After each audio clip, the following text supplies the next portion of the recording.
Cockroaches ఎక్కడ కనపడ్డా చంపి అవతల బారేస్తాం. కాక్రోచెస్ ఎక్కడ కనపడ్డా చంపి అవతల బారేస్తాం మన ఇంట్లో. ఎందుకంటే దానివల్ల రోగాలు వస్తాయి. లిటరల్గా ఇవాళ రోజున ఆంధ్రప్రదేశ్ రాష్ట్రానికి ఒక రోగంలాగా తయారైంది ఈ పార్టీ. వాళ్ళ ప్రభుత్వం ఉన్నప్పుడు ఏ రోజున ఒక ఉద్యోగ నోటిఫికేషన్ ఇచ్చినటువంటి దాఖలాలు సరిగ్గా లేవు. చేసినటువంటి లాస్ట్లో చేసినటువంటి గ్రూప్ 1 కూడా ఏ రకంగా చేశాడో అందరికీ తెలుసు. ప్రైవేట్ సంస్థల్ని రానివ్వలేదు, వచ్చిన సంస్థల్ని రాష్ట్రం నుంచి వెళ్ళగొట్టేశారు. యువతని మద్యానికి బానిసగా చేశారు, గంజాయికి బానిసగా చేశారు. సరే, ఇప్పుడు ఫైనల్గా నేను మాట చెప్తా. అందరూ ఆలోచిస్తున్నారు, ప్రజలు కూడా చాలామంది ఆలోచిస్తున్నారు, ఏమొచ్చి చచ్చింది జగన్మోహన్ రెడ్డి అండ్ బ్యాచ్కి, అయిపోయింది సంవత్సరం తర్వాత ఇప్పుడెందుకు ఈ డిఎస్సి తీసుకొచ్చాడు, ఇప్పుడెందుకు డిఎస్సి తీసుకొచ్చాడు, పేపర్ లీక్ అన్నావు కదా, మరి ఆ రోజున ఏం చేసావు? ఈ అభ్యర్థులందరూ ఆ రోజున నువ్వు చూపించే ఈ అభ్యర్థులందరూ ఆ రోజు ఏం చేశారు? ఆ రోజు కనపడలేదా మీకు? కళ్ళ గంతలు కట్టుకున్నారా? అయితే వినపడలేదా మీకు? చెవుల్లో సీసాలు పోసుకున్నారా? ఇవాళ ఎందుకు తీశాడు ఇది అని అంటే, మద్యం కుంభకోణంలో జగన్మోహన్ రెడ్డి అండ్ బ్యాచ్ చేసినటువంటి ఆ కుంభకోణం బయటపడింది కాబట్టి 3,500 కోట్లు జగన్మోహన్ రెడ్డి అండ్ బ్యాచ్ దున్నపోతుల్లాగా పందికొక్కుల్లాగా 30,000 మంది ప్రాణాలు హరించి దొబ్బింది 3,500 కోట్లు. జగన్మోహన్ రెడ్డి పిఏకే, జగన్ వదిలేయండి, జగన్మోహన్ రెడ్డి పిఏ ఆర్జించిందే 1,500 కోట్లు. పిఏకి ఒక బినామీ, బినామీకి ఒక బినామీ. అరే వా, ఏం అసలు ఏం సిస్టమ్, ఏమంటారంటే ఆ స్టెప్ వైజ్ ఏం మెయింటైన్ చేసావయ్యా జగన్మోహన్ రెడ్డి నువ్వు? అసలు నీకు అసలు అవార్డు ఇవ్వచ్చా జగన్మోహన్ రెడ్డి? నీ యాక్టింగ్ ఒక అవార్డు ఇవ్వచ్చు, ఆస్కర్ అంటే అదేదో సినిమాలో భాస్కర్ అవార్డు అంటాడు బ్రహ్మానందం గారు, అలా నీకు ఏదన్నా ఒక అవార్డు ఇచ్చేయచ్చు, భాస్కరో ఆస్కరో ఏదో ఒక అవార్డు నీకు నీ బ్యాచ్కి. దాంతో పాటుగా మీరు చేసినటువంటి దుర్మార్గాలకి మిమ్మల్ని మీ పార్టీని ఒక కేస్ స్టడీగా పెట్టచ్చు. అరే ఎవరు రాజకీయాల్లోకి వచ్చినా సరే ఇలా ఉండకూడదు, ఇలాంటి ఒక పార్టీ అనేది ఉండకూడదు రాజకీయాల్లో అని చెప్పి.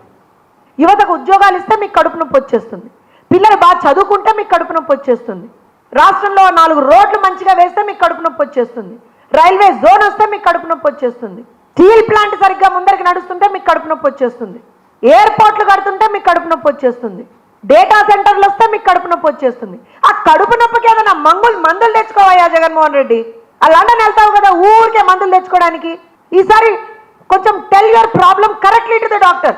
డాక్టర్ దగ్గర, వేరే వాళ్ళ దగ్గర, ఏమంటారంటే లాయర్ల దగ్గర ఏది హైడ్ చేయకూడదుట.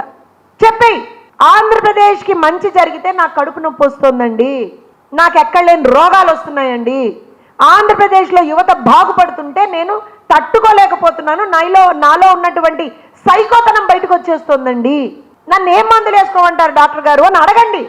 లేదా if you want us to suggest a good doctor to you, will do that. అదన్నా చేస్తాం. కానీ ఇలా రాష్ట్రం మీద పడి ఏడవకండి, యువత భవిష్యత్తుతో ఆడుకోకండి. నేను ఇవాళ ఈ ప్రెస్ మీట్ పెట్టడానికి కూడా కారణం ఒకటేనండి. 1 ఇయర్ అయిపోయింది, బ్రహ్మాండంగా ఉద్యోగం చేసుకుంటున్నటువంటి టీచర్ల గురించి వాళ్ళ రోజున ఇంత నిర్లజ్జగా నిస్సిగ్గుగా మాట్లాడుతున్నటువంటి వీళ్ళని మనం ఇప్పటికి కూడా ఎక్స్పోజ్ చేయకపోతే చాలా చాలా చాలా రాష్ట్రానికి అన్యాయం చేసినటువంటి వాళ్ళు. ఒక టీచర్గా ఇది నా బాధ.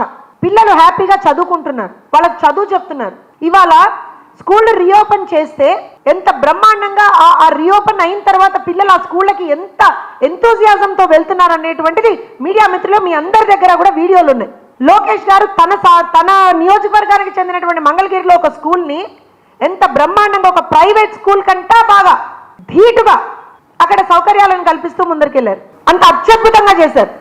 ఏం జగన్మోహన్ రెడ్డి, కాన్స్టిట్యున్సీని రిప్రజెంట్ చేస్తావు కదయ్యా, ఏ రోజునన్నా ఆ కాన్స్టిట్యున్సీలో నువ్వు ఏదన్నా ఒక్క మంచి ప్రోగ్రామ్ అన్నా చేసావా?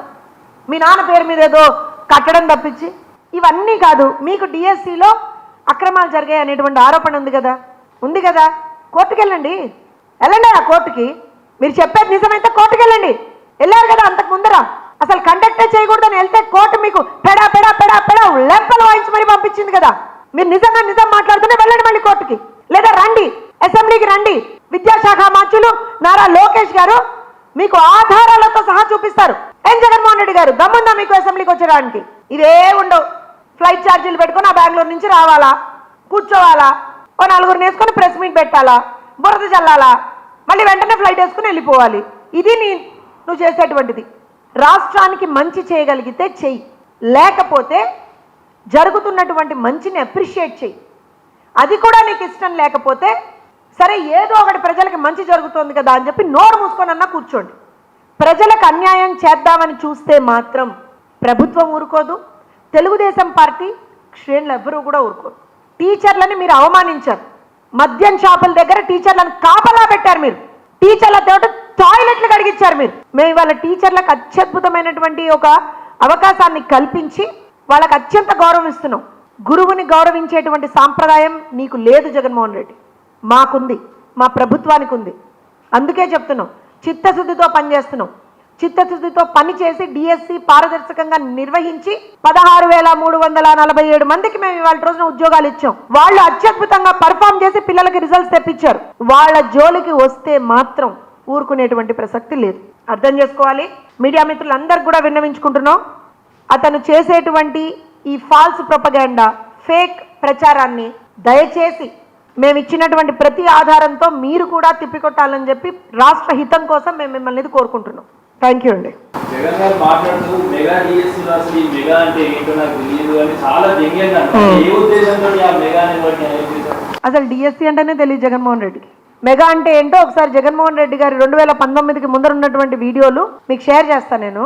ఆ రోజున ఇలానే చేతిలో పేపర్లు పట్టుకొని ఎడం చేత్తో కుడి చేత్తో మైట పట్టుకొని ఆ రోజున నేను అధికారంలోకి వస్తే 20,000 పైచిలకు ఉద్యోగాలతోటి మెగా డిఎస్సీ ఇస్తా అని చెప్పాడుగా పేపర్లు ఊపుకుంటూ. ఆ రోజు తెలీదా మెగా డిఎస్సీ అంటే ఏంటో? ఆ రోజు తెలీదా డిఎస్సీ అంటే ఏంటో? ఆ రోజు తెలీదా ఎన్ని ఉద్యోగ అవకాశాలు ఉన్నాయో, ఖాళీలు ఉన్నాయో? మరి ఏం చేశారు వాళ్ళు అధికారంలోకి వచ్చిన తర్వాత? 2019 తర్వాత 2024 ఆల్మోస్ట్ మార్చ్ వరకు ఏం చేశారు? గాడిదలు కాసారా? ఎన్ని ఉద్యోగాలు ఇచ్చాడు? ఎన్ని టీచర్లు, ఎంతమంది టీచర్లను రిక్రూట్ చేశాడు? అరే సిగ్గుండాలండి, టీచర్లను తీసుకుపోయి మందు షాపుల ముందర నిలబెట్టాడు. ఏం మాట్లాడతాడు? ఒక టీచర్ గా నిజంగా ఆ రోజు నేను చచ్చిపోయా. మనం మన తల్లి తండ్రి తర్వాత అత్యంత గౌరవం ఇచ్చేది ఒక గురువుకి. గురువులను అత్యంత హేయంగా అవమానించినటువంటి వ్యక్తి జగన్మోహన్ రెడ్డి. జగన్మోహన్ రెడ్డి డెస్పరేషన్ ఏ స్థాయికి వెళ్ళిపోయింది అని అంటే 1:1 వెరిఫికేషన్, హారిజాంటల్ రిజర్వేషన్లు తప్పిదాలు అంటే డ్రామా చేశారు మీరు అన్నట్టుగా. అసలు వెరిఫికేషన్ అంటే ఒక స్క్రూటినీ ప్రక్రియ, బేసిక్గా ఒక స్క్రూటినీ ప్రక్రియ. జరిగేది ఏంటి అక్కడ? ఉద్యోగం ఇవ్వం మనం, దాంట్లో మనం నీ సర్టిఫికేట్స్ని వెరిఫై చేస్తాం. అంటే సర్టిఫికేట్లు ప్రాపర్గా తెచ్చుకున్న వాడికి సర్టిఫికేట్ వెరిఫికేషన్ అని అంటే ఏంటో తెలుస్తుంది. నాకు తెలిసి అక్కడ ఉన్న బ్యాచ్ ఎవరు కూడా సర్టిఫికేట్లు ప్రాపర్గా చదువుకొని తెచ్చుకున్న వాళ్ళు ఉండరు, అందుకని వాళ్ళకి సర్టిఫికేట్ వెరిఫికేషన్ అంటే ఏంటో తెలియదు. బేసిక్గా అసలు అర్హుల గుర్తింపు మొదలుకొని everything is transparent, is put up on the system. మేము ఎక్కడా కూడా ఏది కూడా హైడ్ చేయలేదు. సర్టిఫికెట్లతో సహా ఇవాళ రోజున పోర్టల్లో ఉంది. జగన్మోహన్ రెడ్డి గారికి నిజంగా చిత్తశుద్ధి ఉంటే, జగన్మోహన్ రెడ్డి గారికి నిజంగా చదువుకున్నాను అనేటువంటిది ఒకటి ఉంటే వెళ్ళి చూసుకోమని చెప్ప.